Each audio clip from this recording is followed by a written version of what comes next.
आणि आज या व्यासपीठावरती मी सकाळी देखील या ठिकाणी आलो होतो, तेव्हा ज्यांनी भारतीय सैन्यामध्ये अतिशय चांगलं काम केलं आणि सेवानिवृत्त होऊन देखील आज ही सर्व मंडळी खरं तर आजही आपल्या देशाच्या संरक्षणासाठी आणि लोकांच्या सुखदुःखामध्ये खरं तर सामील होतात, याचा मनापासून आनंद होतोय। सूरज भाऊ गेल्या 5 दिवसापासून उपोषण खरं तर करताय। आज खऱ्या अर्थाने आता देशाचं ज्यांनी संरक्षण केलं ते इथं आले, त्याच्यामुळे मला वाटतंय आपल्या महाराष्ट्रातील प्रत्येक जण या ठिकाणी येणार आहे। आमचे सहकारी मित्र संजय साबळे यांनी अनेक गोष्टी या ठिकाणी खरं तर सांगितल्या। एक गोष्ट प्रामुख्याने खरं तर आपल्या सर्वांना मला सांगायची की ज्या केंद्र शासनाने आणि ज्या राज्य शासनाने आदिवासींच्या संरक्षणाचे कायदे बनवले, तेच आज कायदे मोडायला निघालेले आहेत।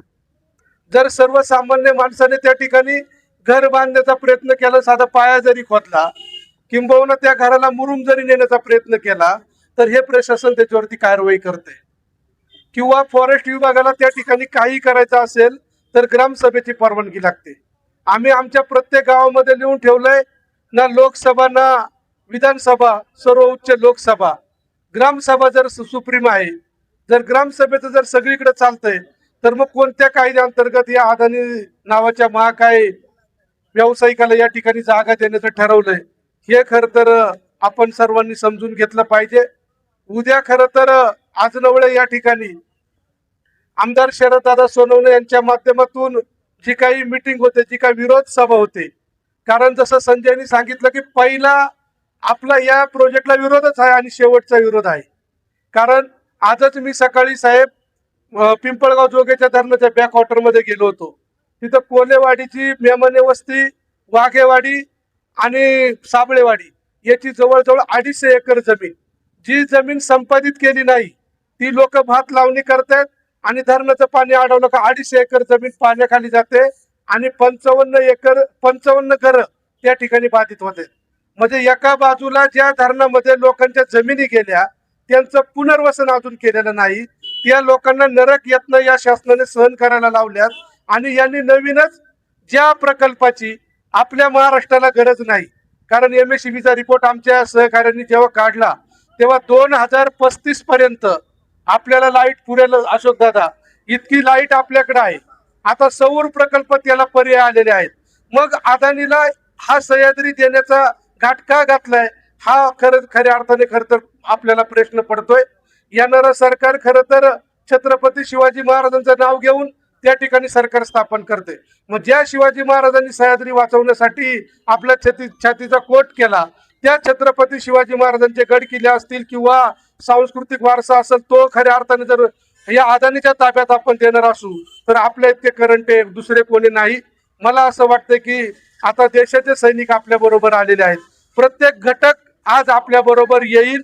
या अदानी सारख्या महाकाय जो काही व्यावसायिक आहे, जो काही या ठिकाणी ही जमीन गिळंकृत करण्याचा प्रयत्न करत आहे, याला परतून लावण्यासाठी आपण सर्वजण खरं तर सूरज भाऊला पाठिंबा देण्यासाठी आपण या ठिकाणी येत आहे।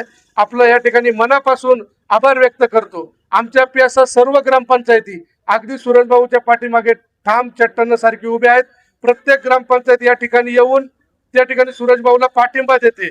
त्याच्यामुळं सूरज भाऊमुळे आज पूर्व पश्चिम तरी न राहता अगदी आण्यापासून तर इकडं घाटघर पर्यंत, आंबे हातवीस पर्यंत संपूर्ण तरुण आणि प्रत्येक माणूस करत सूरज भाऊच्या या उपोषणाला पाठिंबा देतोय।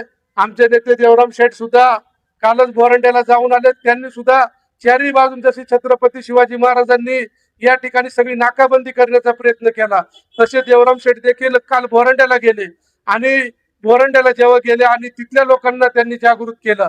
संपूर्ण जो काही परिसर आहे तो बंद करण्याचा जो काही देवराम शेठनी या ठिकाणी विषय घेतलाय, सूरज भाऊ मी आपल्याला या स्टेजवरून सांगतो की राजकीय कुठलाही मतभेद नाही, जेव्हा समाजावरती कुठली वेळ येईल तेव्हा आम्ही सर्वजण एकमेकाच्या हातात हात घालून लढू, ही गोष्ट मी आपल्याला सांगतो। आणि देवराम शेठनी देखील 15 ऑगस्टला जो काही त्या ठिकाणी रस्ता रोको ठेवलाय, आपण मोठ्या संख्येने त्या ठिकाणी जायचे, आपण सर्वांनी एकमेकाच्या हातात हात घालून खरं तर हा महाकाय राक्षस जर परतवला नाही तर हा आपल्या सर्वांना त्रासदायक आहे। म्हणून आपण सर्वांनी उद्याच्याही मीटिंगला आणि 15 ऑगस्टच्या देखील रस्ता रोखवला. आपण सर्वांनी उपस्थित राहू अशा प्रकारची विनंती या निमित्ताने करतो आणि थांबतो. जय हिंद, जय महाराष्ट्र, जय आदिवासी.